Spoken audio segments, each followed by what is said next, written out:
Ramesses and Thuya, who have been known for having either red hair and blonde hair, and this obviously has caused the Eurocentrics to go crazy. Yes, they were Nordic Vikings, I tell you.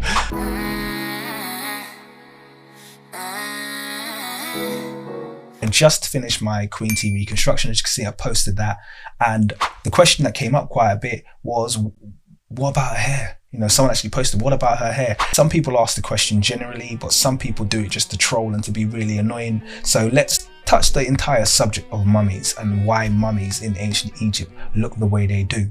We're gonna smash some trolls today. The whole idea behind the King's Guard essentially is just to have a place where we can explore some of these arguments made by Eurocentrics and extremists and people who come to spread misinformation, fear, uncertainty, doubt. Very easy to debunk. What I don't like to do is ignore these people, because it gives them too much power, and I without a doubt get them in every single post that I make. You have people making false claims because they want Egypt to not be African. Unfortunately, it is what it is. So I'm quite happy to address some of their arguments because normally they're really bad. So today we're going to look at mummies. Let's start off with the way their skin looks. They're dark, okay? Every single mummy exhumed in ancient Egypt has dark skin. Now, one of the things that the Eurocentric scholars will say straight away is, oh, well, the dark skin happens as a result of the humidity and it's partial decomposition that's taken place. Nonsense. Mummification essentially halts the decomposition process. Something is either mummified or it's decomposing. It can't be doing both.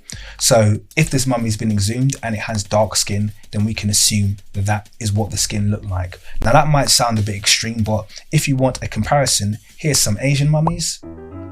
In fact, mummification is not unique to ancient Egypt. We have mummified corpses from all over the world, and in every case of mummification, the mummies preserve their skin color. Yet in the case of ancient Egyptian mummification, we have to believe that their skin color has changed due to humidity. I would rather say that their skin color is the skin color it was, like it is in the case of all of the other cases of mummification that we have. At this point, if you're watching the video, I'm just going to kind of interrupt myself and ask you really quickly to hit the like button if you're enjoying the video and you're enjoying the content and you find it useful. It helps the YouTube algorithm and it helps these videos to gain popularity. Thanks. Anyway, back to the video. Let's talk about their shape next. So what happens in the mummification process is that all of the organs will be taken out of the body, and then the body will be covered in salt, and this salt will draw out all of the moisture from the body. This happens over a number of weeks. It takes for this process of desaturation on the body to take place. Why is that relevant? Well, the human body is made up of 80% water or 80% moisture. So you can imagine that is where we get a lot of our volume and a lot of our shape from. Particularly in the face, we know that the face of a mummy basically loses about 50% of its volume, and that's obviously in all features. So if someone initially had quite fleshy lips and quite maybe a broad or bulbous nose, that wouldn't sharpen the mummy. It will essentially be skin collapsed onto the skeletal features. So when you see images like this,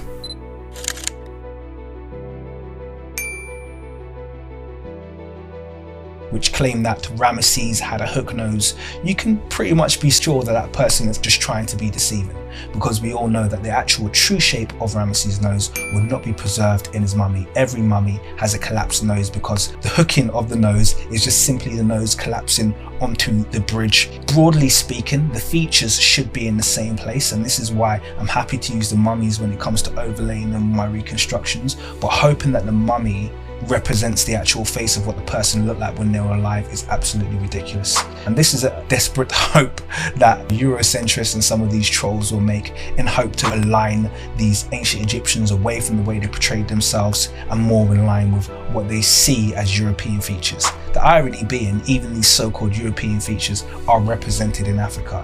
Africa is very phenotypically diverse, and there's actually no European feature that we don't have present in Africa. So it's a very difficult argument for them to make there anyway.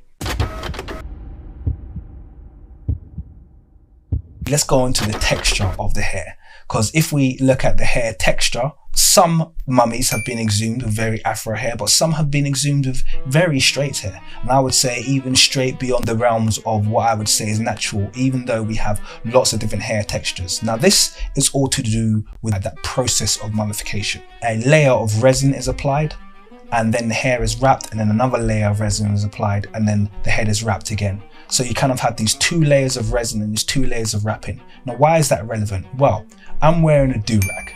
And anybody of African descent will know, it doesn't matter how curly or coily your hair is. If you apply the right process, i.e. you get a nice pomade, you comb it into your hair, and you put a do-rag on for a couple of hours, you will take it off and you will have the straightest, waviest hair that you'd like. You can achieve 360 waves in a very short period of time from the most kinky and the most curly hair. Now, let's look back at the mummification process. A resin is like wax, like I mentioned earlier, but much more significant and much stronger. Resin dries almost like a plastic. Imagine having a do-rag on your head for 3,000 years. When you take that do-rag off your hair, if you've applied the resins or the pomades, your hair is going to be absolutely dead straight. This is hair that has achieved the straightness by artifice. The resin is simply acting as a straightening agent for the hair and forcing the hair against the scalp. Now, when it comes to females in ancient Egypt, it's quite different. If we look at the mummy of Amos Nefertari, we can see that her hair is in these plaits. When they found the mummy of Queen T, because it had been so badly damaged and exposed, it was no longer in these plaits, and I'd imagine that it would have been in these plaits to begin with. So what we're having or seeing the effect of on Queen T is the effect of what we call a braid out. Didn't have any wrapping around the hair had been taken out, and the braids had likely been loosened as well. And you can see some clues of this in the picture where the resin, you can still see, applies to what would have been some of the outer strands of the hair. Now this is another process that women can go through to achieve a certain look. So if women want wavy hair, and it doesn't matter actually if they have straight hair or if they have afro hair, if they want to achieve that wavy, loose, curled look, then they can do a braid out, which is essentially putting plaits in your hair, taking the plaits out, and then your hair has taken on this kind of wavy shape and format. And you can get lots of examples of braid outs. You can see videos of them being achieved on YouTube. It's a very common hairstyle. Now this is essentially what we're seeing in the mummy of Queen T. Her hair would have been in these braids as a part of the female mummification process in ancient Egypt. But as a result of being exposed to the elements, the plaits have been taken out, and now you're left with the braid out of the hair. The only thing I would say, and this is what I said in the initial video, is that she would have been someone who had looser curls, and I say this just based on the fact of the length. African people will know, people who achieve really long hair tend to be the people who have kind of the looser curled hair. So once again, going back to your Nubians, they're able to achieve this length of hair much easier than people who perhaps have much more kinky or tightly coiled hair. And this is why I suggested this is probably a more realistic look for what Queen T looked like, as opposed to having really tightly coiled hair.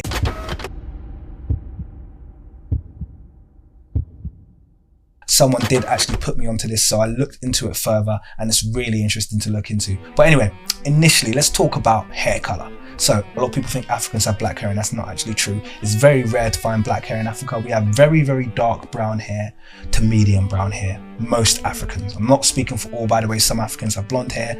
We're not talking about extremes. I was talking about in general. If you look at the African population, people who even have very dark brown hair can spend a day in the sun and they can come home with quite brown hair, quite medium brown hair. So we know that the sun damage causes our hair to lighten. Now, the reason that's quite relevant is because your hair's pigment is actually made up of 2 forms of melanin. Eumelanin, which controls black and brown hair, or which actually gives us our black and brown hair, and pheomelanin, which gives us red and blonde hair. Now, eumelanin is dominant. So as a result of being dominant, when you have eumelanin or a lot of eumelanin present, your hair is going to be either black or brown. But that doesn't mean that you don't possess pheomelanin. Eumelanin is also the most biochemically unstable form of melanin that we have in our hair. So what does this mean? Well, when you go out in the sun and your hair lightens from dark brown to maybe a more medium brown over a number of days. This is happening because the eumelanin in your hair is being broken down. Now it can be broken down by UV oxidation that takes place and any kind of oxidative stress that your hair goes through. Your hair will break down in that order. So the black pigment will be stripped first, and then the brown pigment will be stripped, and then the red pigment will be stripped, and then eventually you'll be left with the yellow pigment. So that is the order of biochemical degradation that takes place in your hair. So when you go out in the sun and your hair turns brown, you now know the reason why. Now, why is this relevant? When Queen T was exhumed, Queen T had quiet brown hair. They found her with really brown hair. Now you have to understand, Queen T's mummy was one of the most mistreated mummies that they've actually ever found. It wasn't found in a sarcophagus. Tomb raiders had already been in. The mummy had basically been quite badly abused. As a result of this, her hair had been exposed to the elements for some period of time. And as a result of being exposed to the elements, when they found it, it was brown. And actually the people who exhumed Queen T's hair even noted the fact that the reason the hair was brown was likely not because it was brown in life, but because it had browned due to the fact of eumelanin being biochemically unstable and the hair being exposed to high degrees of oxidative stress. So that explains their hair color. And let's talk about more extreme cases. We have Ramesses and Rhea, who have been known for having either red hair and blonde hair. And this obviously has caused the Eurocentrics to go crazy. Yes, they were Nordic Vikings, I tell you. Ridiculous, utterly ridiculous. Going back to this idea of the biochemical instability of eumelanin, the eumelanin has simply been stripped from their hair. Sheikh Anta Diop was actually present when Ramesses II was exhumed, and he said there was nothing strange about him. He was essentially had black skin. He looked as any 92-year-old who has been mummified would look. Now, I want you to think on a logical basis now, which 92-year-old do you know who maybe was blonde in life has preserved their hair color at the age of their death? I would say none of them. This shocking yellow color that you see here, none of this is natural. This is clear telltale signs that essentially it's gone through this process of the eumelanin being stripped away and then being left with either the red or, in the extreme case of Yuya, the blonde that sits underneath. If you just expose your hair to any kind of oxidative stress, such as putting peroxide in your hair, you will get the blonde hair in the same way that people walk around with blonde hair. So this is what you're seeing in Queen T. The brown, wavy hair is a result of nothing more than eumelanin biochemical instability and the process of mummification, which applied resins to the scalp, and the process of a braid out, basically, which would have caused the hair to take on this wavy texture. It's quite simple. I look at these mummies and I see Africans, and there's no reason why you shouldn't either. That's the end of this video. I don't have much more to say than that. If you enjoyed this, please hit the like button. Please do subscribe, and if you want to, or if you're able to, please do support me on Patreon so I can expand my work. Thank you for joining the King's Guard and for watching the King's Monologue. I've been King, and I am out.